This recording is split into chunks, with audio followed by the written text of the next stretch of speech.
నేటి ఈ కార్యక్రమానికి కర్త కర్మ క్రియ ఆంధ్రాలోనే ఒక కొమరం పులి ఉందనుకుంటే తెలంగాణలో కూడా మనం ఒక కొమరం పులిని తెచ్చుకున్నాం.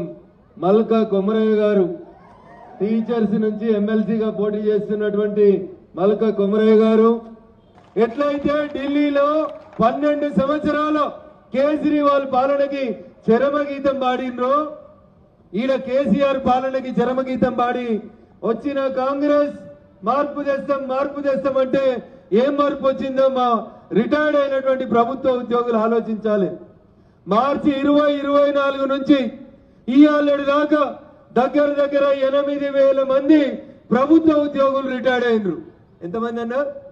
8,000 మంది ప్రభుత్వ ఉద్యోగులు మార్చి 2024 నుంచి ఇవాళ దాకా రిటైర్డ్ అయినరు. టీచర్ ఉండొచ్చు, లెక్చరర్ ఉండొచ్చు, ఇంకే రకమైనటువంటి ప్రభుత్వ ఉద్యోగైనా కొలువు చేసేటప్పుడు నెలకింత పైసలు దాచిపెట్టుకుంటే పిఎఫ్ రూపంలోనో గ్రాట్యుటీ రూపంలోనో రిటైర్డ్ అయినాక వస్తే బాగుపడతాం, కుటుంబాన్ని ఆదుకుంటామని దాచిపెట్టుకున్న 8,000 మంది సుమారు ఉద్యోగస్తుల దాచిపెట్టుకున్న పైసలు ఈయన ఇత్తలేడు. ఎవరు? రేవంత్ రెడ్డి మాటలు గట్టిగా చెప్తాడు, ఢిల్లీకి పోయి చేతులు విసుకుంటే చెప్పిండు నాకు రాహుల్కి సంబంధాలు మంచిగున్నాయని. మనం చెప్పినామా బాగలేవని? దొంగ అంటే భుజాలు తడుముకున్నట్టు ఉన్నది. కుర్చీ కుడి చేతికి కూర్చున్నాడు ఎత్తుకపోతాడా, ఎడమ చేతికి కూర్చున్నాడు ఎత్తుకపోతాడా ఎరకలేని పరిస్థితులలో ఈ రాష్ట్ర ప్రభుత్వం ఉంది.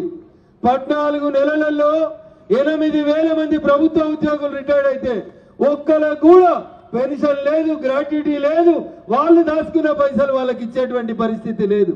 ముఖ్యంగా మన రాష్ట్రంలో చదువుకున్నటువంటి అనేక మంది యువకుల ఉద్యోగ అవకాశాల మీద ఎఫెక్ట్ పడుతుంది. కాబట్టి దయించి గ్రాడ్యుయేట్ పెద్దలందరూ కూడా ఆలోచించుండ్రి. వయసు పెంచాలా, వయసు పిల్లల కొలువులు కావాలన్నా ఒక్కసారి దయచేసి ఆలోచించాలి. పే రివిజన్ ఇస్తా అని చెప్పిండు ఇదే రేవంత్ రెడ్డి గారు. కనీసం పే రివిజన్ ముచ్చట వాళ్ళ పే రివిజన్ చేసుకుంటారు, మంత్రుల కాంట్రాక్ట్ బిల్లులు చెల్లించుకుంటారు, కానీ వాళ్ళు మాత్రం ప్రభుత్వ ఉద్యోగుల పే రివిజన్ గురించి ఇవాళ దాకా మాట్లాడతలేరు.